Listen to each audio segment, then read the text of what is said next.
welcome back. Hope you all enjoyed your coffee break and the pastel de natas. I'm introducing our next speaker, who is Hany, and he wants no bullshit pronunciations of his name. It's Hany. So he is going to be speaking about Web3 and taking a no bullshit attitude to that, of course. He runs no BS. Said bullshit a lot. And he's going to talk through how designers can create value for the mass market. So give him a round of applause. Yeah. So how do we take the BS out of Web3? Thank you, Rui. How do we take the BS out of it, and how can we really show real value to people, to everyday people like us, and not just to engineers? We have to keep in mind that crypto and Web3 and blockchain, we're designers here. You have to understand that up until today, we could say, or a few years ago, most of this space has been built by engineers for engineers. So when we think about UX and when we think about design being bad, there's a very good reason for that. And it's a very justifiable reason, but it's no longer justifiable in my opinion. Now is the time to build, and now is the time to do proper design. So, headlines. I'm pretty sure we've all seen ridiculous headlines like this. I'm pretty sure we all have developed a lot of doubt about crypto, about Web3, because of headlines like this. When you see something like, where was it? Will the metaverse and tech make people lazy? Where's that one with the crypto casino stake targeted and $40 million exploit? NFTs sold for millions of dollars, 95% of them are now worthless, right? So you see all of these headlines about ridiculous assets and ridiculous projects making so much money and selling for so much money. And that's why I'm here today, to talk to you about how we can get rich fast and make a lot of money with crypto and with NFTs. No, but in all seriousness, all of this, right? Very valid claims, very valid concerns. But in my opinion, something's got to give. I don't think an industry that's being built for 15 years now almost, some of the brightest people in the world working on it, I don't think everybody is that stupid to not know what they're working on. There's been lots of exploitations, there's been lots of hacks, there's been lots of scamming, absolutely, but I don't think, like, this doesn't come from nothing, right? This is an article I picked out from 1996, the San Francisco Examiner, where basically the telephone industry is looking to banning internet phone software, so mobile software. So this was 96, late 90s, the start of smartphone, or the start of mobile phones, almost getting into smartphones. And it's always been like this. It's always been like, a new industry is coming up, the old industry has to basically shut it down and say, this will never work, this doesn't make sense. And we can give a billion examples, right? We're in a design conference, you already had an Apple reference. I'm gonna have the other reference, which is Henry Ford, who said that, they asked him, how did you come up with the car? He's like, well, if I asked people what they wanted, they would have said faster horses, right? So I don't think, there's a lot of validity to these claims and to this doubt and to these crimes, but I don't think this is coming from nothing. I think there's a lot of value that's hidden down there, and I hope I can get to explain a lot of this really quickly. So let's give it the benefit of the doubt. We hear about Web3, we think about crypto, about NFTs, about metaverse. Crypto, hacks, scams, people using this for illegal activities, for drugs and dark web and this and that. I'm going to reflect on an example that you gave earlier. I come from Lebanon originally. 4 years ago, there was a huge financial crisis. Lebanon is, it's a very special situation there, but there was a huge financial crisis where all the banks shut down, the whole banking system crashed. People had no more access to their money, everybody, unless you're very rich and you can get your money out on time just by paying somebody, but people's life savings, I'm talking about a whole population, were gone. Just because they're in control of the banks, and the banks decided to loan them to the government, and the government just, uses them on whatever corrupt activities they have going on. So to me, crypto in a country like Lebanon or in Venezuela, it's a no-brainer, right? It's not just about scams, there's a lot of value out there. NFTs, we've all seen monkey projects and apes and dragons that I don't know what, selling for millions and scamming and all that. But I also look deeper, and we can say that NFTs are setting the groundwork for how art will be authenticated in the future, how you know that you're buying authentic art, how you know that you're, this is the real piece, where is it coming from, was it stolen? So you're having a log somewhere in the internet where you always know this is the story behind this art piece. This is how I verify that it's true. As an artist, Picasso used to sell his paintings. Picasso's dead now. His paintings are worth 100 times more, maybe. But Picasso and his family and his descendants see no more money from this work. If I own a Picasso, if my dad had bought a Picasso from Picasso, he would have paid him money. If Lena came and bought it from my dad, she's paying money to my dad, but Picasso as an artist gets nothing. And I think this gives it a lot of potential, a lot of value. And then the metaverse, every time we talk about the metaverse, there's always this imagination that, I'm going to be wearing my VR headset and just sitting on my couch and eating popcorn and just being lazy and doing nothing, which is a very valid concern and which is a very true use case. But you can also think about the metaverse as a war-torn country. You have big wars happening all over the world today, and very limited doctors, for example. Imagine that you're a surgeon in Portugal and you can do remote surgery on a patient in the Middle East somewhere, or in Ukraine. So it has a lot of potential. And another thing, did you know that payments under 20 cents are too low and too cheap to be processed by banks? You could say it makes sense, 20 cents. But then when you think of the bigger picture, that you have 2.2 billion people in the world that live on less than $1 a day. So these 20 cents make a huge importance for these people.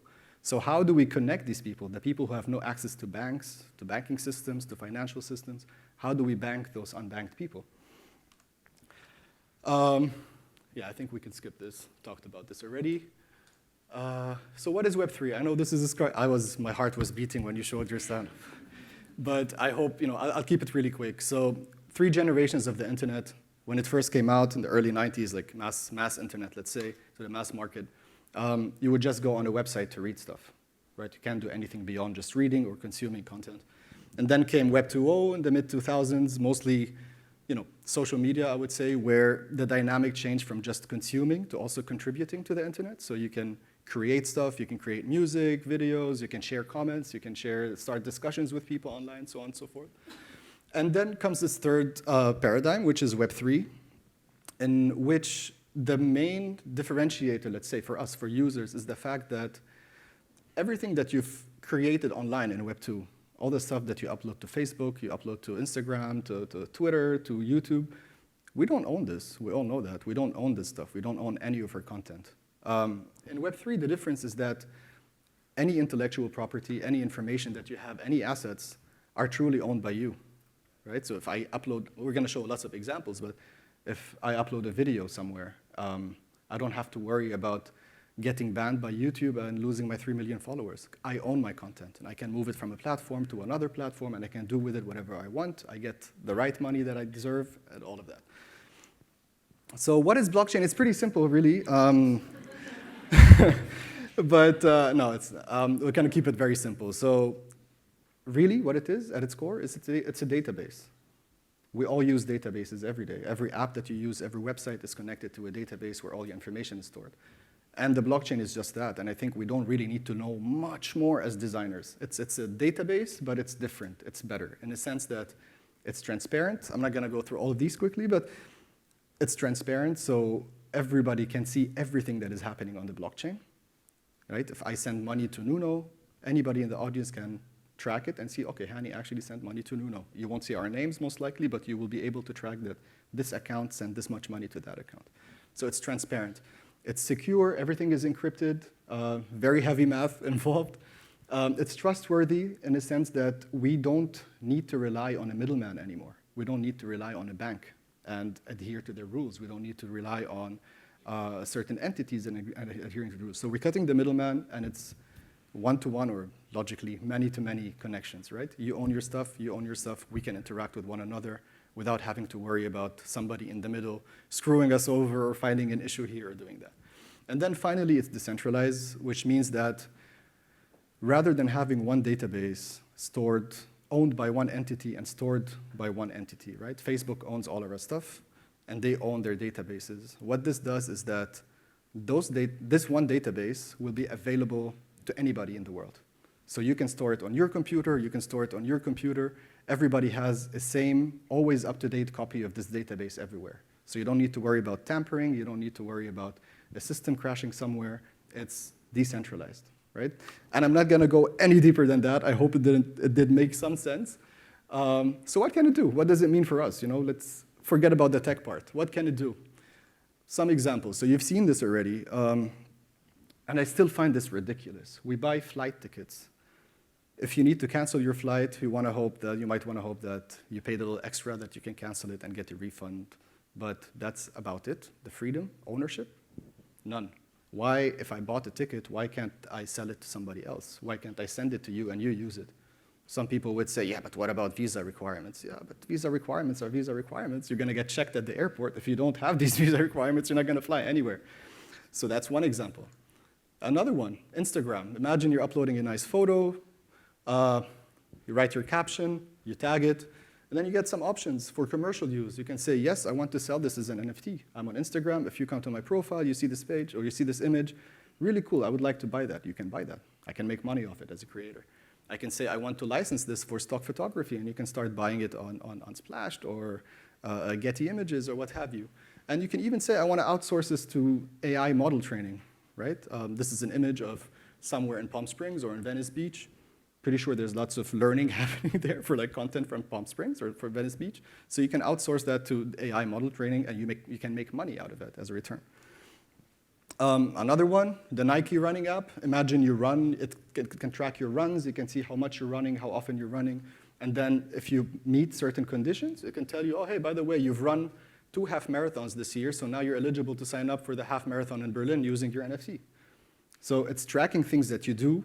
It's checking tracking in the sense of you're getting awarded for what you're doing, and you're getting exclusive access based on your activity, right?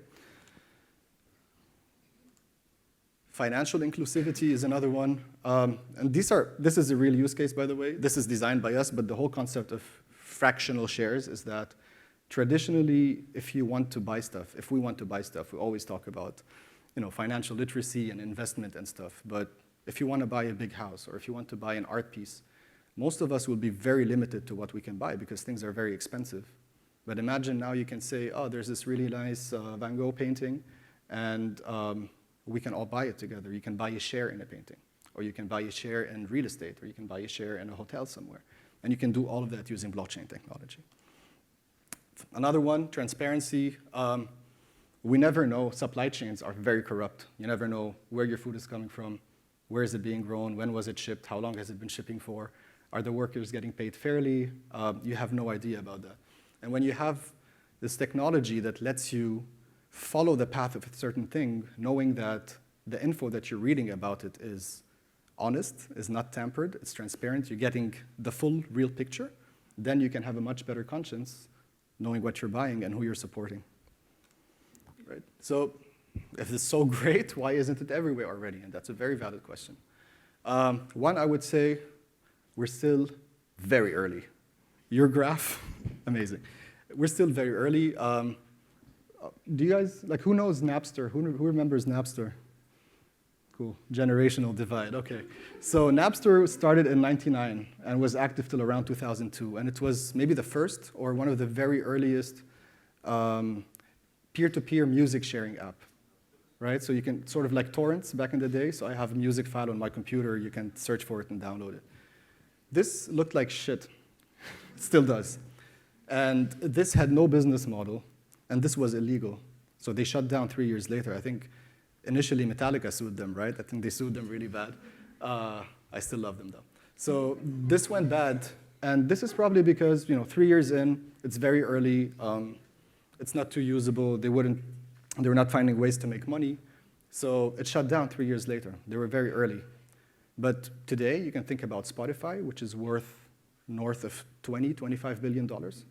Which does almost the same thing, right? It's not illegal. You're not downloading from other people. You're just streaming. Very similar. So we're still very early. Another one is that the UX is terrible. And this is what they call Web3 UX, by the way. This is how UX looks like in Web3. The UX is very bad for many reasons. One, I would honestly say it's because mostly there has been no real design or product effort yet. I mean, not yet, but for the longest time. It's mostly been built by engineers for engineers.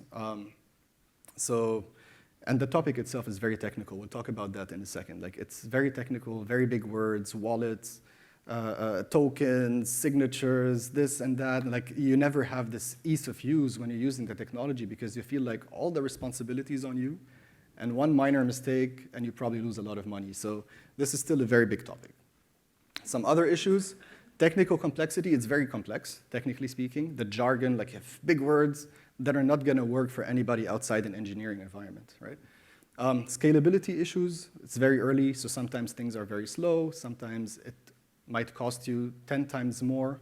Like paying a fee to buy something could cost you more than actually what you pay to buy the thing, right? So it could be slow, it could have high traffic sometimes. Low awareness, it's still not a mainstream topic, right? Like even the past few years when everybody was talking about NFTs and Web3 and this and that, this was such a tiny bubble in the world, like it's so irrelevant compared to the bigger scale of things, right? So it's still very early on, not everybody knows about it. And then there's regulation, so it's still very gray. You know, we don't know what's legal, what's not legal. Companies, banks are trying to understand how we can figure this out in a way that doesn't threaten our business. Governments are also trying to figure out how to make this work. So it's still a little tricky there, but it's happening. I firmly believe that it's happening sooner or later. So what does this mean for us as designers? We've been talking a lot. In my opinion, it's a green field for innovation. We can do so much with it right now. It's a blank field. We can literally build things from the ground up. It's lacking design, and it's lacking product thinking. And I think this is a huge potential for designers and for product people. Very quickly, like all of these assets that we thought about, right? Digital assets, so music, movies, dating profiles, banking, maps, all of that. Imagine all of your information when it comes to this that you're using on Google Maps, that you're using on TikTok. Imagine all of this stuff could actually be owned by you now. Imagine that you're creating units out of all of this. You can trade them, you can sell them, you can do whatever you want with them. So just thinking of this puts you in like a whole brainstorm session of how can I tokenize therapy? And you can just play with that, and you can do a whole bunch of things with that. And I really mean it. There's so much room for space right now, so much room for play, that you can come up with really cool ideas. And we all know early stages of the design phase, it's really about play. It's really about exploration. It's really about brainstorming, and really about not taking ourselves too seriously. And I cannot stress that enough. There are definitely user needs to be solved. There are many issues that need to be fixed. There are many problems that require solutions in this space. But as I said, there's lots of room to play and to explore and to innovate. So some more examples. Who here is a gamer? Pretty sure many of us play video games. Come on, don't be shy. Okay, right, so this is GTA, one of the most popular games in the world. And I think all of us gamers have the same issue, is that we could spend a lot of time playing a game, lots of hours. You can spend money buying stuff to make your character look better and to get the next car and the better weapon and whatever. But to me, like when I think of it now, like this is just wasted time and money because I'm investing my time and money into something that is not giving me any benefit in return rather than fun. So what if you can say, you know, I own all this stuff in GTA. I have this much money in GTA. I have these cars. I have these weapons. Why can't I sell them to other players? Why can't I say, I found this one rich kid who lives somewhere and he's a very good character and I have a level 100 character. Why can't I sell it to that guy? I mean, I spent my time developing the character. It's work, right? You can monetize. Another thing, why not? You know, if you go out to the market and you buy yourself some new Air Jordans, why don't you get a digital twin for those that you can wear in your video game in GTA? And then take it one next level is, why can't I wear the same shoes in GTA? Or like, why can't I move my character from GTA, let's say, to Fortnite and play with the same guy there? Blockchain makes that very possible. Hipsters. One of the favorite statements, I used to listen to that guy before he was cool. I used to listen to that band before they were cool. Prove it. Prove it. Spotify can actually knows, the first time this guy listened to Kendrick Lamar was in 2019. So he's full of shit, right? But they can also tell you that, that guy has been listening to Kendrick Lamar since 2010. We can give you a POAP, not to explain what this is. It's a kind of an NFT that sort of proves that you've been doing this for a while. So it gives you this proof that is not questionable, that this guy is actually a true Kendrick Lamar fan. Apple Health, you have all this health data about you that God knows where it's going to. Aren't we supposed to own our own health data? Like, it's just ridiculous when you think of it now, when you look backwards. You're supposed to own this. And I should be able to say, this is all my health information. I might want to share it with my doctor in a secure way, an encrypted way that nobody else has access to. I might want to donate it for research. Maybe there's an AI company that's doing research on big samples of health metrics, and so I want to donate it to them. Or I can say, I want to sell it to an insurance company. Why should they own my own data and I see nothing out of it, right? Lena, I think you might like this, or used to like this in your previous career. On LinkedIn, you can verify that, oh, I actually did go to Harvard. Here's my degree, it's from Harvard, it's verified on chain, right? If you read a book, finish reading an ebook, let's say, it knows that you finished reading the ebook, gives you access to an exclusive book club around this particular novel that you can talk to people who've also read. And one of my favorite ones is syncing, social networks. We all have a Twitter account, Instagram account, Facebook, what have you. As we said, if one of them decides to ban you, you're done. If one of them decides to shut down, you're done. If a new social network pops up today, you're going to have to go there and build your whole thing from scratch. But this is data, this is content, this is contacts that I've made. Why can I not have ownership of them? And I would like it in the future to say, I own my posts, I own my contacts, and I want to be able to move them from Threads to Twitter, for example. And we also play a lot, so all of these are concepts that we just play around with just to see what's possible, what's not, just to spread the message. But it's not all just fun and games and Spotify and whatever. You can also play a lot with how can we visualize the technology that's being updated on the very regular, right? So there have been some recent developments on Ethereum the past year with account abstraction that really promises, or not promises, really has the potential to give groundbreaking UX compared to what we have right now. So why don't we start visualizing those, thinking how they could work in apps? Recently, it's only recently, like this past year, where it's become possible for you to recover, let's say, your account on Ethereum. Prior to that, if you lost your password, you cannot access your stuff anymore. Right now, I can say, I trust Nuno, I trust Lena, I trust Bruno. If I ever get locked out of my account, you guys can vouch for me and help me get back in.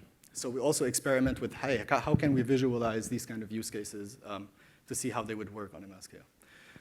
And again, isn't this too techy for designers?